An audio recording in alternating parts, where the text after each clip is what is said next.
I have had multiple friends that have had their careers cut short where the doctor has literally said, you cannot play this sport anymore. You are done because you can't afford to have another concussion. So if mild can do that much to you, think what severe can do to you. The Concussion Center proudly presents Talk-N-Headz, a podcast based on all things related to head injuries. This is not just a show about concussion. In this series, we take an in-depth look at the brain and its function, specifically after there is trauma. Hosted by Brent Jones, Antonio Walden, and Dr. Robert Allen, Talk-N-Headz was created to give a realistic perspective to head injuries.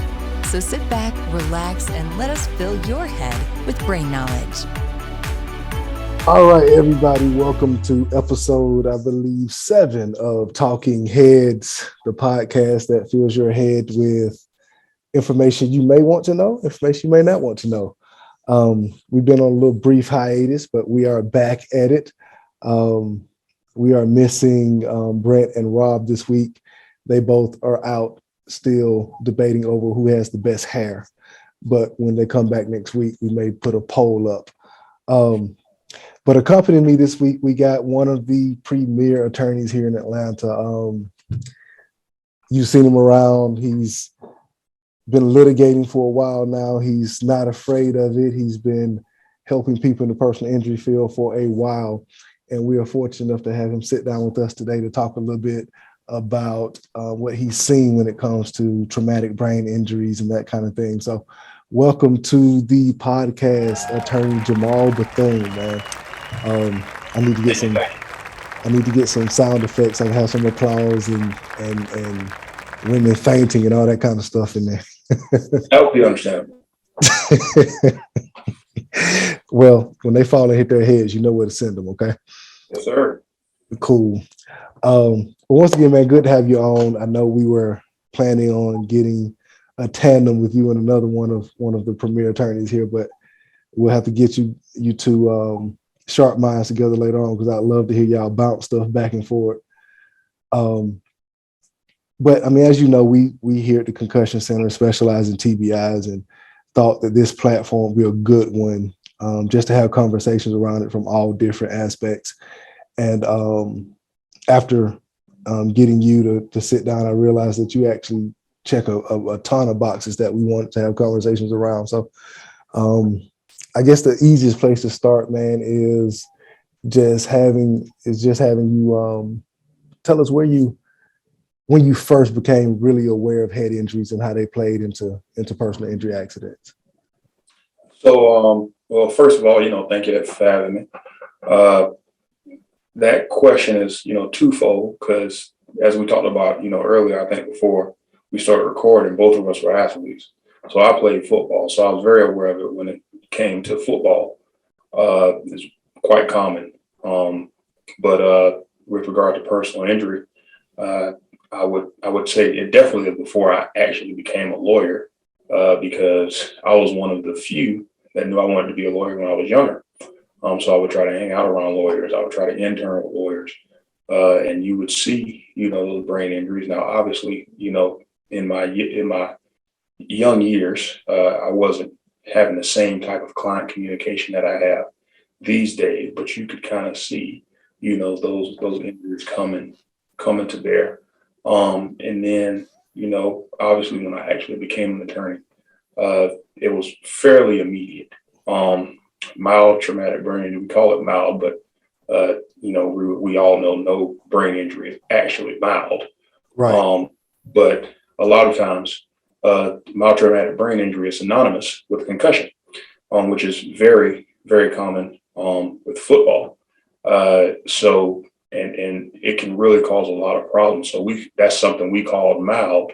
But I have had multiple friends that have had their careers cut short where the doctor has literally said, you cannot play this sport anymore. You are done because you can't afford to have another concussion. So if mild can do that much to you, think what severe can do to you. Exactly. So, I mean, probably one of my nicest clients of all time was a brain injury client.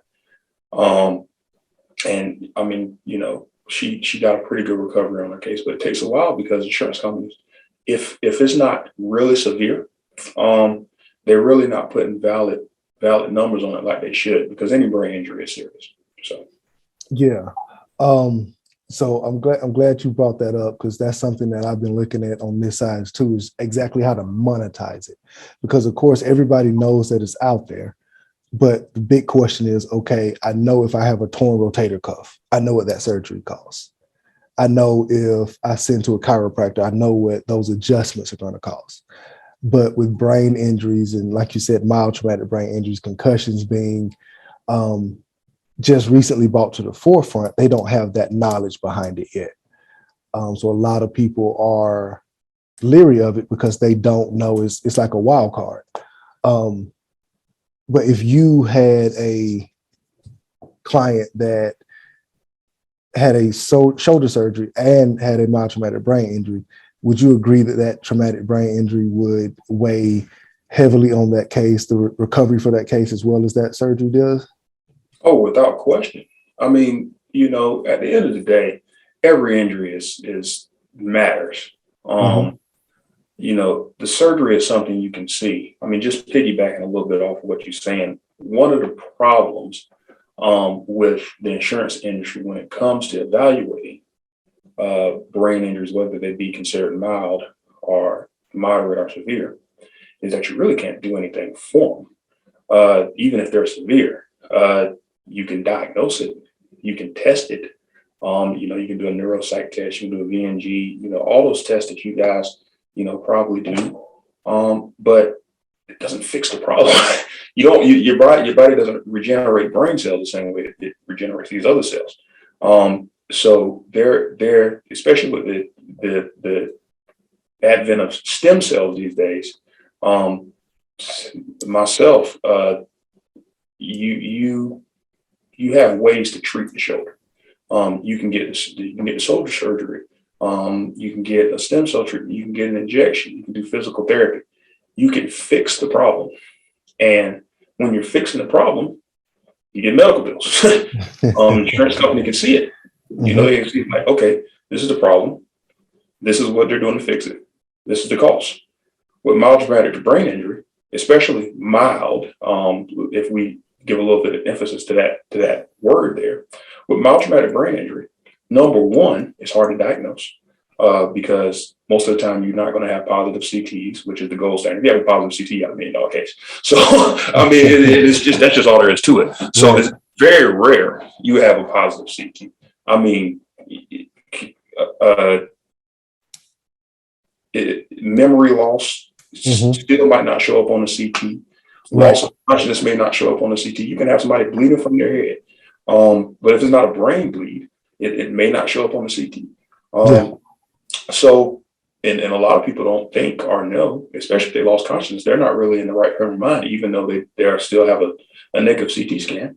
They don't know to take a picture of that bleeding head or whatever they may do. And so you may have those type of injuries, which is, fairly serious. And then if you don't have, and very rarely are you going to be bleeding anyway.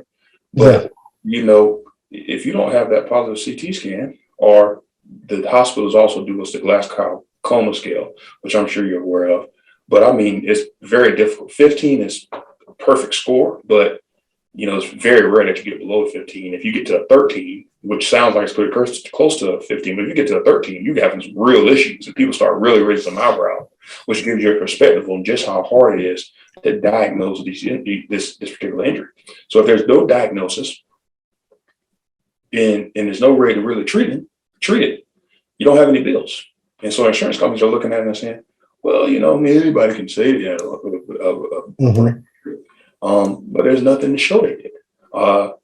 And so that's where it really becomes a problem, because these people have been legitimately hurt. Something is taken away from them, and it's hard to prove. So you got to have yourself a good lawyer to prove it.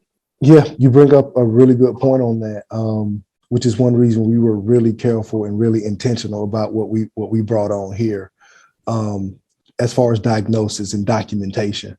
But you brought up another good point too. even with the appropriate diagnosis and documentation, what you still have in a vast array is a lack of knowledge. So I can show you this all day, but if you don't understand it, you still can't value it. And that's what I've heard a lot of attorneys are saying when they are taking these to insurance companies or when they are taking them to trial. It's just that the information hasn't been out there. The education hasn't gotten to that point where the insurance companies understand what they're seeing or what they're being presented.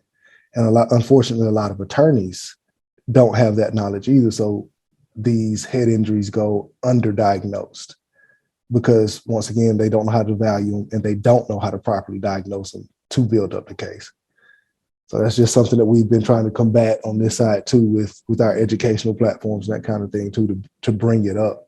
I'm quite sure you've seen some of the same things when you've done depositions or gone into discussions around head injuries, that you have everything you need, but the people just don't understand it. If I could piggyback a little bit off of what you said just now, you bring up an interesting point. Attorneys don't notice it. And so if you don't have an attorney that notices the problem, you're in a real pickle because people don't walk into neuros. Mm-hmm. They don't walk in to get a diagnosis for a brain injury. Very rarely. I mean, obviously you may have some sophisticated clients that say, look, I got a brain issue going on here. But most of the time you got a brain issue, you can't really think. So, correct. Yeah. So, I mean, like sometimes you may have some sophisticated, but for the most part, people only know after a car wreck, let me go to the hospital, let me go to the urgent care, or let me go to the chiropractor. And the hospital doesn't give a damn about you unless it's a really, really, really serious wreck, especially considering COVID. They're trying to get you up out of there because they got COVID patients. They got other things to do. Like they're really, not concerned about what is a very serious issue. And so chiropractors don't treat your brain injuries. So that's out of there. And you got the same issue with urgent care. I mean, it's just, you don't have the education. So you need to go see, a good place like the Concussion Center. I know so that you have to have an attorney that sees the symptoms. You have a great attorney like attorney Jamal Bethune. I mean, if somebody tells you they lost consciousness at the scene of the wreck, you get them in with a neuro. It's just all there is to it. But half the damn attorneys don't ask the question, and the other half, don't know the importance of it. Right. Are they forgetting things often? Things like that. Were they not irritable before, and now they seem like they're calling you weird things all the time for getting angry? These are things that need to see a neuro at this point. I actually had a recent conversation with one of my clients that had a brain issue that me and you talked about, off camera, Antonio. And we spoke about some of these issues. I mean, you have to be patient with them as an attorney. You can't get frustrated with them because this is affecting them and it's going to affect their mental. And so, I mean, it's their brain. It makes sense. It's just so important to have an attorney that you're going to, that can talk to you, that will speak to you, because after damn attorneys won't talk to their clients. So that will talk to their clients and get an understanding of what the heck is going on and get them with the right people. Yeah, because a lot of times, like you said, they know that there's something wrong, but they can't put a finger on it. So now, in addition to being hurt, they're scared because this is new, this is weird. So like you said, patience is key. To go back, like where we started with the sports thing, we both know that brain injuries, whether it be mild or severe, have gotten pushed to the forefront because of sports recently, because of the CTE with the football, NFL, and then with the push on retraining kids at a younger age, how to actually engage when on the athletic field. Now, I played basketball, so a little bit less of a risk for a concussion unless you miss that pass or unless you take a tumble, but still the same effects if you miss that pass or take a tumble. And growing up in my era, yeah, you may have fallen and hit your head, but they say, hey, get up, you're all right. But we've seen that here recently, the change in the care for head injuries around sports has been really dramatic and really like a 180. Were you happy to see that kind of attention put on it or placed on it? Absolutely. And let's not kid ourselves. These sports are a business. And the reason they changed it up is because trial lawyers sued they behind for being negligent and not taking care of the players. And they had to pay a lot of money. And so they started doing the right thing. So let's not ignore that aspect of it. What you're saying is, a story we all have. If you're above 30, I mean, I definitely same thing. Like, get up, rub some dirt on, and get back out there. How many people I got up, close enough to get back out there. Like that's not how it's supposed to be. I mean, you see it in the old movies, like this is reality. Like those things definitely used to happen, and it wasn't that long ago. So I love the emphasis they're putting on it because once again, it's just dangerous. Like we don't want people having this issue. I mean, most people are in the NFL if they make it to the NFL. So if you're in the 0.0000001% that make it to the NFL, you still only average 3 years in the NFL. So you're living the rest of your life, i.e., 25 to however long you live. So about 50 to 60 years thereabouts. Because they say that the average age is about 80, but you got to take out the kids that die early. So the average is actually a little bit higher. You got to live the rest of your life with those type of ongoing issues, and it doesn't get better because the brain cells don't regenerate. Right. It only gets worse as you age. Everybody knows about Alzheimer's and dementia and stuff like that. I mean, those issues come up with age. And so if this situation is going to get worse and you're already that bad, your baseline is already that low. It's just so important to eliminate it before it happens. As much as we can. I mean, it's the same concept of wearing a helmet out there on the football field to protect you. Same way, when people show the symptoms or injury, we get them in there with an independent doctor. There's a reason it's independent, so we can really see if we can send those people out there because we don't want any more of these guys shooting themselves, committing suicides, all the other mental illnesses and mental trauma that they're having to deal with because they weren't properly taken care of. When they were putting their bodies on the line. So I love that they bring it to the forefront. They should do it more. And it also helps us. Most people are aware of what happened.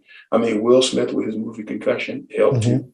But I mean, most people are aware of what happened in that NFL situation. And so that is something we can use. Like, look, this is what it did to the best of the best athletes. The no one athletes in the world. They had negative CT scans too. So if it can do this to a freak of nature, that can make a sport where there's 1,800 people out of the 7.5 billion people in the world. If it can do this to a freak of nature, what can it do to a 40-year-old mom? What can it do to a 60-year-old granddad? I mean, that's how we can look at it. It helps push it to the forefront.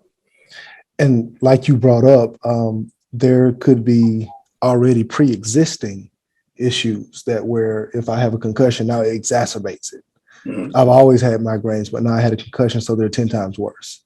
Or I had a mild case of Alzheimer's, but now I have a concussion, so now it's rapidly growing.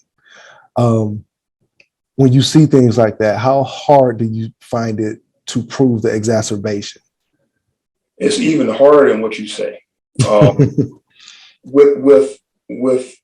So I'm gonna use a different example. So we talked about shoulder injuries before. So if you had like some tendinosis or something going on in your shoulder, some bursitis or whatever, and then you have a tear, you're like, okay, you had a messed up shoulder before. Now you have a tear. This is worse. It's an exacerbation. You had it, but it's worse. If you have a brain injury, or you've been seeing neuro treatment before you get in a mild traumatic brain, you're going to have a really tough case. I'd be lying to tell you it's going to be anything different. And once again, you got that positive CT scan. I mean, that's like, it's terrible for the client, but you have an exceptional case at that point. Unless you have that, it's going to be hard, really hard to prove. And there's no other way to sugarcoat it. It is very, very, very difficult to prove an exacerbation of a brain injury. I mean, and these defense attorneys know this. they're ruthless. They're going to go back and get your high school transcripts. Wow. You made C's and D's. You weren't that smart then. Wow. Yeah. Are you working at McDonald's? Are you working in physical labor? Are you a job that doesn't really require your brain that much? Well, you weren't that smart to begin with. You can still do this, like blah, blah, blah. And it's a dog whistle, but everybody hears it. Mm-hmm. And so it's really a shame because I mean, it's legitimately worse. And the person's family can testify to it. But if you're showing symptoms of that stuff beforehand, I mean, it is very hard to prove. I won't call anything impossible, but it is very, very hard to prove. But the other good thing about the attention is with the attention comes technology. So, I mean, we've seen different helmets and shoulder pads and sensors and all this kind of stuff in the NFL. And we also have seen different revolutionary devices coming out in just healthcare as well, too. The FDA recently just approved this. It's a low-level unit that comes on a headband that can actually mitigate brain waves to stem off migraines, that kind of thing. So there's a lot of technology coming out that can help out in that aspect, too. Have you seen anything on your side that was just like game changing as far as it could be in diagnostics or in treatment for your clients? I mean, I keep going back to the CT brain is still the gold standard. The chamber, the hyperbolic chamber. Uh-huh. I mean, I've heard a lot of clients say that helps. Taking tension off the head helps. Mm-hmm. There are things that help, but for the most part, it's only, covering up the issue. Yeah. And the majority of the time, we won't fix the issue. So the best thing you can get is a diagnosis, and then try to teach the person to cope with their new baseline. Mm-hmm. It's kind of what I've been seeing. Yeah. I'd be happy to be proven wrong. Yeah. I'm always out here. I mean, I've definitely heard of a lot of new treatments. I've heard some good things, and I like the way technology is going because before it really wasn't anything. Right. So we are moving in the right direction. But at this point, we still have quite a ways to go. Yeah. At this juncture, of course, speed as our number one word in personal injury, speed. So the quicker you get the diagnosis and quicker you get them in treatment, it lessens the chance of them having those lifelong issues. And then, of course, the instances and the instruments that have been proven and have the data behind them. So that shows that they help and they mitigate or they help repair what's been done. And that's the other part of technology. You always got to be careful with the newest, latest thing because it's new and it's the latest. There's no real founded evidence behind it. So we here at the Concussion Center have made sure that everything that we do has 30, 40 years of white paper behind it. So that way we're doing what's best for the client and doing what's best for our attorney partners. But yeah, I mean, I appreciate you getting on with us and jumping around. I know it was a bit everywhere, but this is how our conversations always go. But is there anything that you'd like the people to know before we sign off? Call your boy if you get caught in the car wreck, man. You're all that stuff. But in all seriousness, I mean, these brain injuries are coming more and more to the forefront. So I like that we do seem to be going in the right direction. Because I remember my first case, I was handled with a brain injury, and it was, very, very difficult to prove, and they continue to be difficult to prove because at this point, I've never had a positive CT scan. Mm-hmm. I've seen a few people that have, and these are really good cases. But for the most part, you need your before and after witnesses. You need a nice client which is sometimes difficult to deal with because brain injuries make people irritable. So and at the end of the day, jurors still give more money to the people they like than they don't like. But you just got to have an attorney that'll fight for you. I mean, at the end of the day, while juries juries understand your brain is important. If you can get it across that this person has a brain injury, then you can get across that this case is worth money. And it's worth more money than it would typically be because your brain controls everything. Everything. Right. So, and I'll tell you the reason the CT and MRI scans typically come back clean is because your mild traumatic brain injury is going to be more of a functional impairment than a structural damage. So you got to have a place or a space where you can send that client that can be diagnosed and that functional impairment showed. And it's a lot, like you said, a lot of challenges because most sporting programs have a baseline, which means they tested this person before anything happened. So they have normal data on them. And then when something happens, they test them again and show abnormal data. So you have to make sure that where you send the clients, where you send your patients, where you send people to be tested, they know how to diagnose it properly and show it properly. And I'm proud to say that's one thing that we here at the Concussion Center actually have a really good handle on, being able to diagnose and show that functional impairment, even with a clean MRI or a clean CT scan. The last thing I'll leave you with, because I just learned this myself, is I know the DTI is the hot topic now. And it's useful when used correctly. A DTI should be ordered not instantly, but about 6 months after the incident, because that's when the diffusion in the brain is shown at its highest level. And in conjunction with proper diagnosis, the DTI and the diagnosis can actually pretty nicely wrap a bow around the functional and the mild traumatic brain injury that you're looking for.